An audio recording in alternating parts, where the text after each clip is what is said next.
What's up? Honor Hammer 26 here. I'm here to give you my Death Before Dishonor 7 Night 1 review. Overall, I think this show was very, very good. I'd even go as far to say it was great.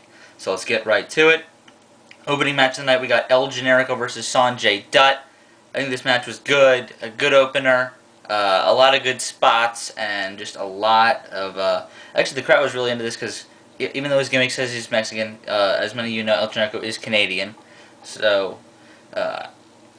they were definitely into him, and Sonjay was definitely over, and they made a reference to Better Than Our Best in this match. I don't know why they did that on commentary, but overall I think this was a good opener. Kind of a weird ending, but that's alright with me, because Sonjay Dutt did turn heel at the end of this match, but that's alright with me. I'm going to give it 3 stars, a very good opener, a good way to start the show. Next, we had the Briscoe brothers for the first time returning to a regular show in tag team action. And not the H-Net tapings, taking on the Super Smash Brothers, who are both Canadian. And for some reason, Dos wrestles unmasked in ROH. I don't know why he does that. But overall, this was a better match than the opener. I'm going to give it 3 1/4. Super Smash Brothers did pull out their Alabama Slam lung blower combination, which I hadn't seen them do in Ring of Honor before, which was really, really cool. And the Briscoes look like they're back. Mark Briscoe does look 100% to me, and...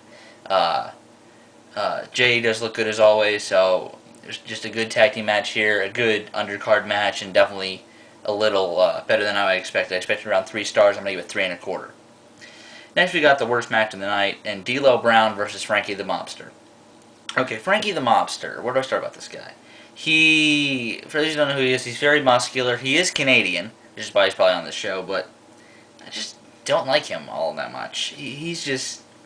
He's muscular, and he has a really bad gimmick, and he was nothing in ring in this show.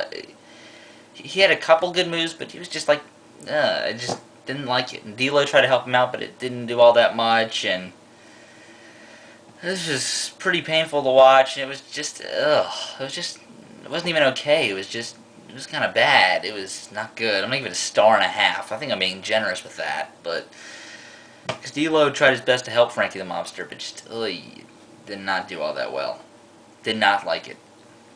Then next we got the 8-man elimination tag team match. Representing the Embassy, Jimmy Rave, Joey Ryan, Claudio Castagnoli, and Bison Smith taking on the team of Necro, Butcher, Brent, Albright, Colt, Cabana, and Girrzly, Redwood. Obviously the first elimination of this match is kind of obvious with Girrzly, Redwood, but after that it was kind of a little unpredictable with who's going to go. So I did kind of like that about this match, but parts of this match did feel like they were a clusterfuck. And this match I felt did get a little more time than it should have also, but they did give importance to the fact that this was an elimination match and give them time and give the important eliminations meaning because of that. So that did work. But this match could have picked up a little bit in spots, and they were just kind of just waiting elimination to elimination kind of.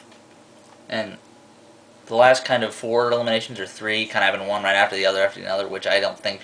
I think that should happen up until the final 2 are left, and they can fight it out for like 3 or 4 minutes. So that's just my take on it. And while Girzzly was still in the ring, Claudio and Bison Smith did throw Girzzly Redwood around a little bit, and that was pretty impressive in my book. So I'm going to give this 2 3/4 stars. Just kind of, the one on HD Net, in my opinion, was better.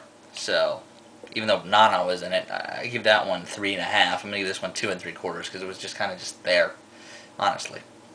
Then we got Bret Hart coming out, and for whatever reason, there's like a echo on the microphone on this DVD, but I didn't really care about it. I mean, Bret Hart just kind of said, "Thank you for coming out," and this was wrestling what it was supposed to be, and then just kind of left and chucked every handstand in the front row. So that was pretty cool.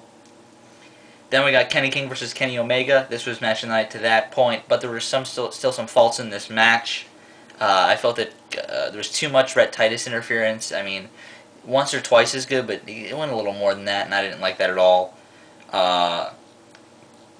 But these two have very, very good chemistry, so they did pick up the pace a lot, and I did dig this match a lot. I'm going to give it 3 1/4 as well, but almost 3 1/2, but not quite.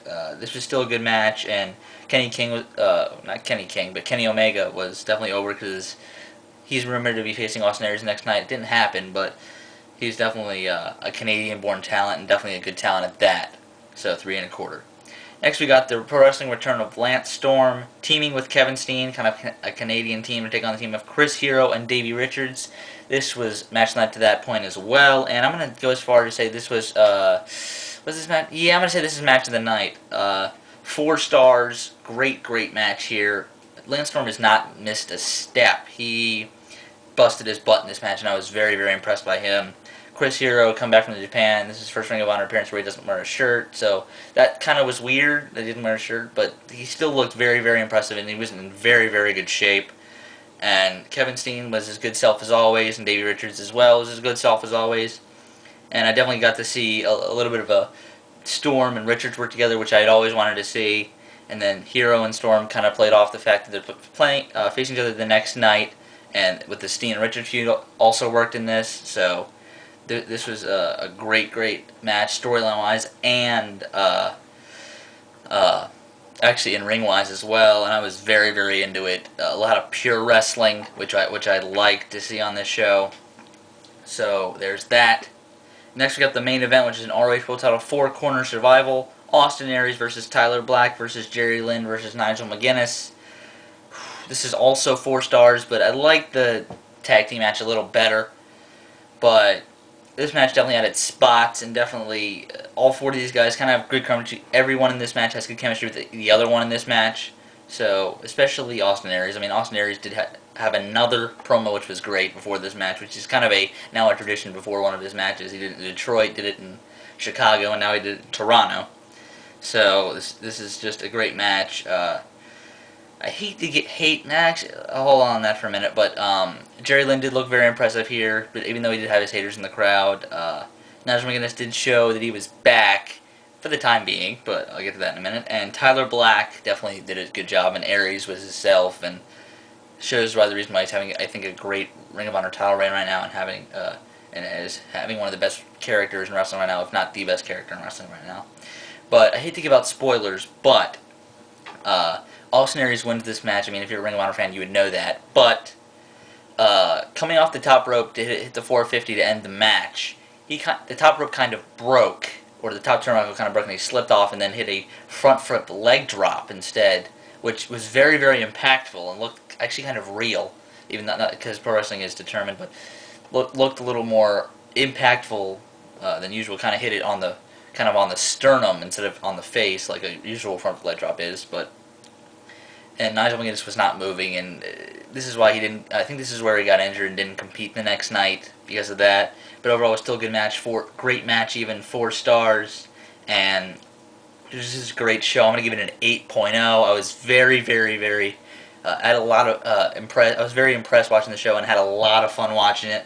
So there's that, and I'll see you guys later.